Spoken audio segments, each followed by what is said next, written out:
vídeo nós vamos analisar se podemos hoje ter a unidade de um só corpo na prática. Embora existam muitas centenas, se não milhares de reuniões de crentes locais na Terra, a Igreja, o corpo de Cristo, não pode se reunir na Terra. Nunca ela é vista na Terra em nenhum momento, pois parte dos crentes que compõem este corpo já morreram e estão no céu.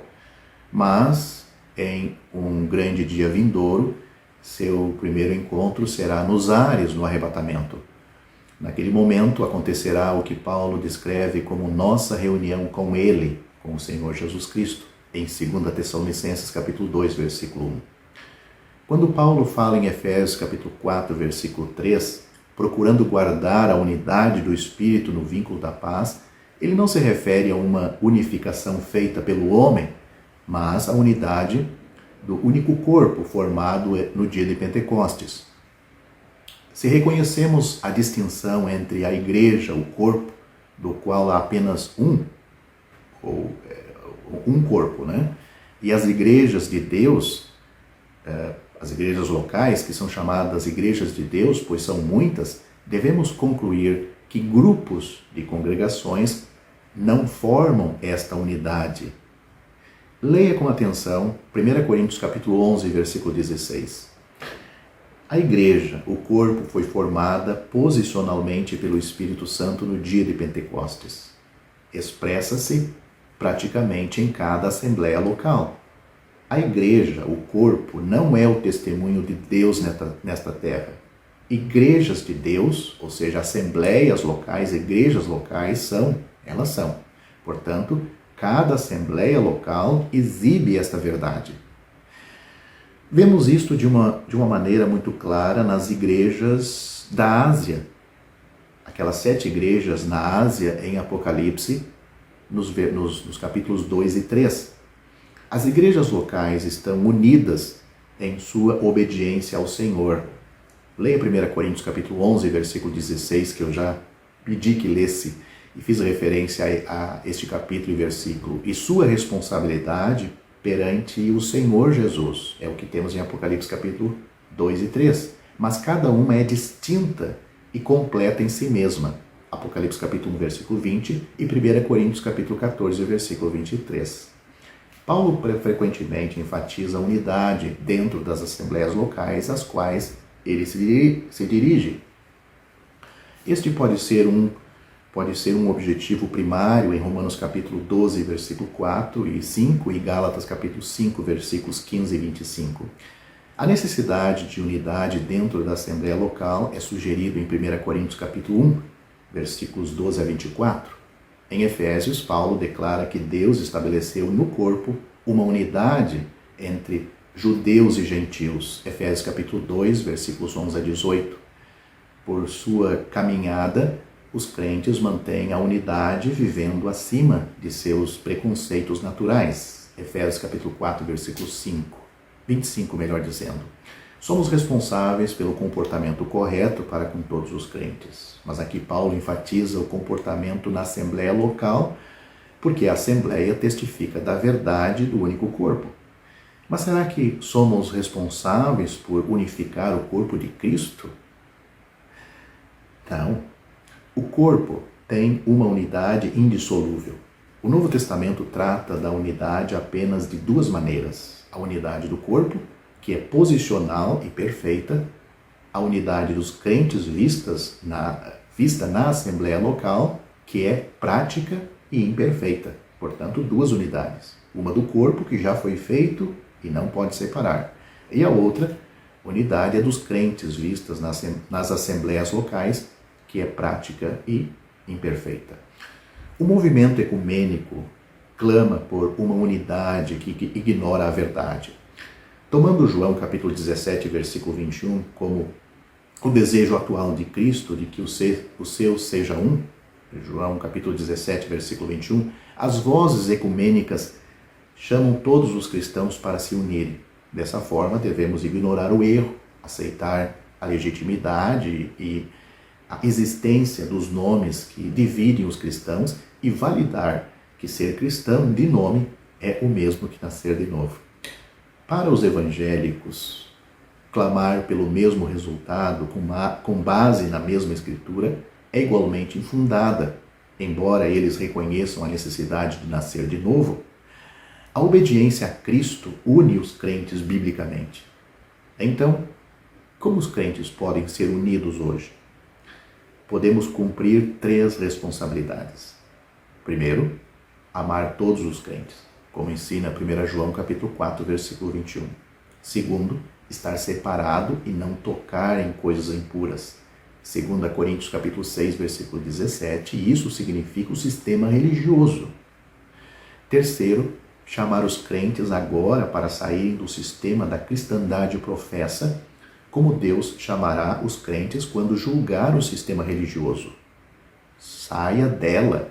Temos isso em Apocalipse capítulo 18, versículo 4. Nosso testemunho será unificado somente quando os crentes se reunirem no nome ou ao nome do Senhor Jesus Cristo, como temos em Mateus capítulo 18, versículo 20, e praticarem o padrão dado por Deus nas Escrituras. Note o que a Bíblia ensina, um modelo, o que deve existir numa assembleia local. Foram batizados os que de bom grado receberam a sua palavra, e naquele dia agregaram-se quase 3.000 almas, e perseveravam na doutrina dos apóstolos, e na comunhão, e no partir do pão, e nas orações. Atos capítulo 2, versículos 41 e 42. Estude esses 2 versículos, e você vai perceber coisas aí que uma igreja local deve praticar. Se não existir estas coisas, não pode ser considerado uma assembleia local.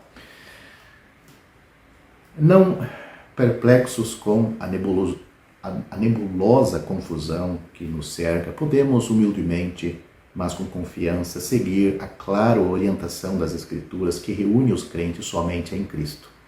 Essa certeza e nosso amor por outros crentes exige que os apontemos para a palavra de Deus, para que eles também ouçam que este é o caminho e andai nele, como disse Isaías nos seus dias para o povo do Senhor. Isaías capítulo 30, versículo 21.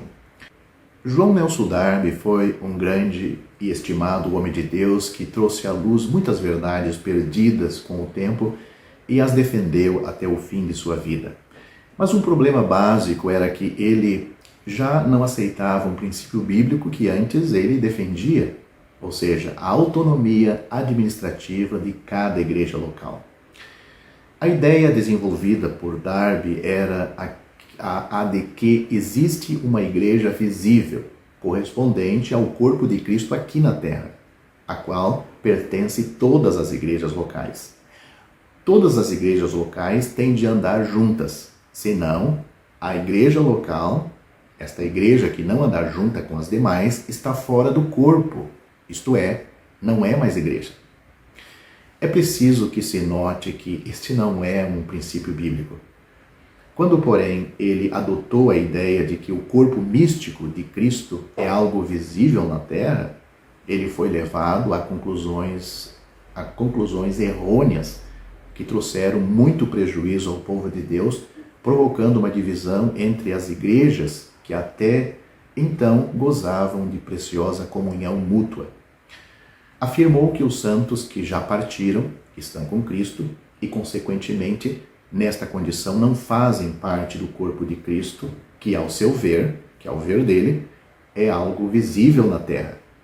Desta forma, ele contemplava um corpo que o Novo Testamento não reconhece. A consequência inevitável desse ensino foi a formação de uma seita, exatamente a ideia que ele procurava combater. A palavra de Deus fala-nos apenas de uma igreja invisível, o corpo de Cristo, composta de todos quantos pertencem ao Senhor Jesus e de igrejas locais controladas diretamente pelo Senhor Jesus, o qual está no meio de todas as igrejas locais que se reúnem em nome dele, sem ligação denominacional. É uma arrogância por parte de um homem o grupo de homens reivindicar a autoridade divina e colocar uma igreja fora de comunhão, fora do corpo de Cristo. Esta é uma ação a qual só tem direito aquele que é o dono das igrejas.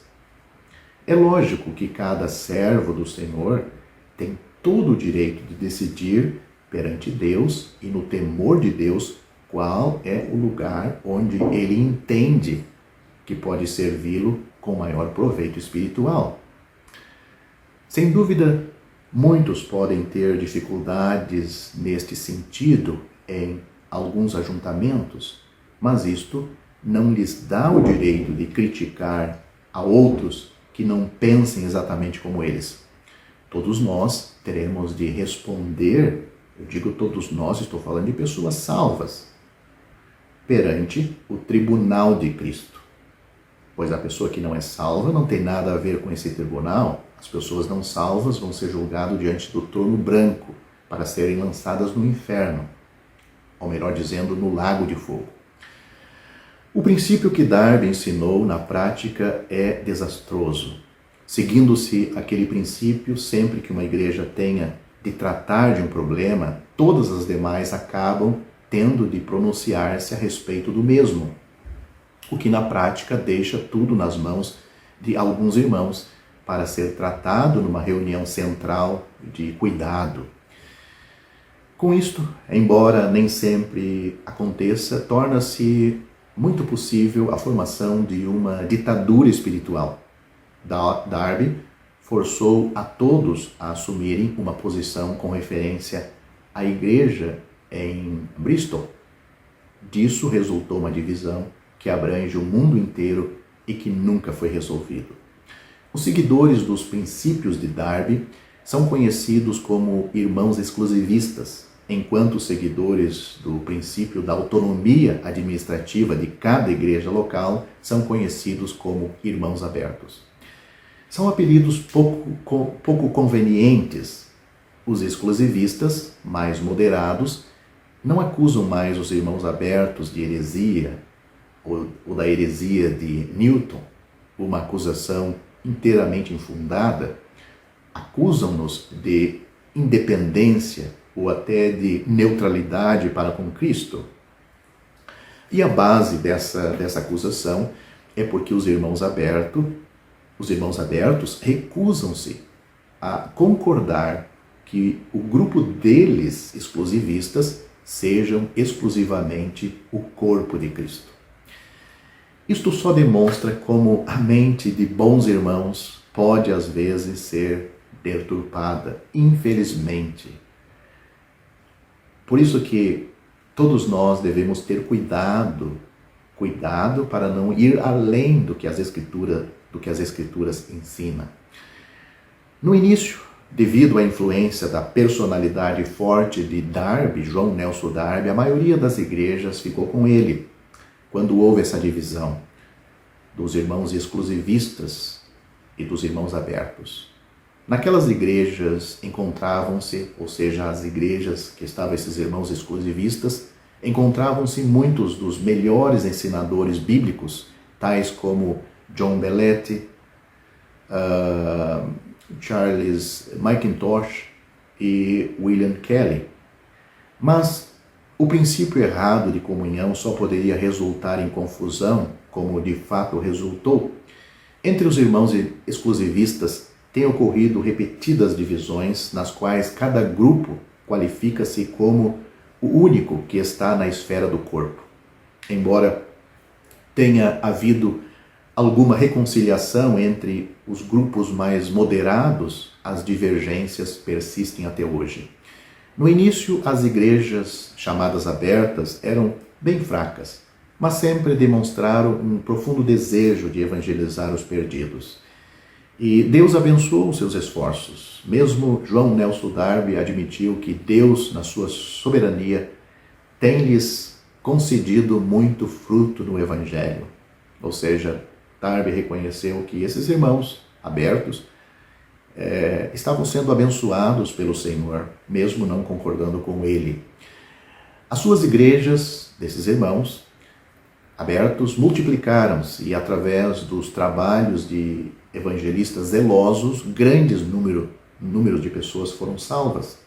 Mas com o passar dos anos, muitas delas, embora dizendo ser igrejas neotestamentárias, têm desviado muito de sua posição original, imitando as práticas das denominações chamadas evangélicas e tornando-se como elas. Enquanto ainda professam aceitar o sacerdócio de todos os crentes, estão dependendo mais e mais da liderança de um chamado obreiro, que em muitos casos já é reconhecido como o pastor da igreja. Ainda dizem ser igrejas autônomas, mas já faz bastante tempo que dizem ser do movimento dos irmãos, entre aspas essas palavras, movimento dos irmãos.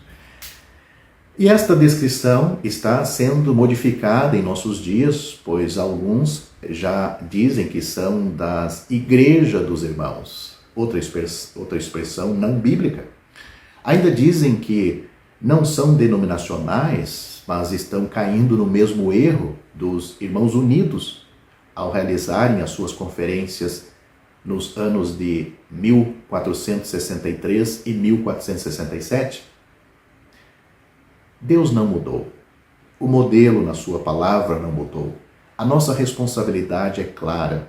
O cristão não deve tornar-se membro de denominação alguma, mas sim separar-se de todas elas para reunir-se com outros cristãos, simplesmente como cristãos, em nome do Senhor Jesus, formando assim uma assembleia, uma igreja local e autônoma, onde o Senhor Jesus é a única atração e a sua palavra é a única autoridade. Estas igrejas locais não precisam nem devem unir-se a movimento algum, mas ao mesmo tempo que mantenham a sua autonomia. Devem cultivar, ao mesmo tempo que mantêm a sua autonomia, estas igrejas devem cultivar a comunhão com outras igrejas que seguem os mesmos princípios bíblicos.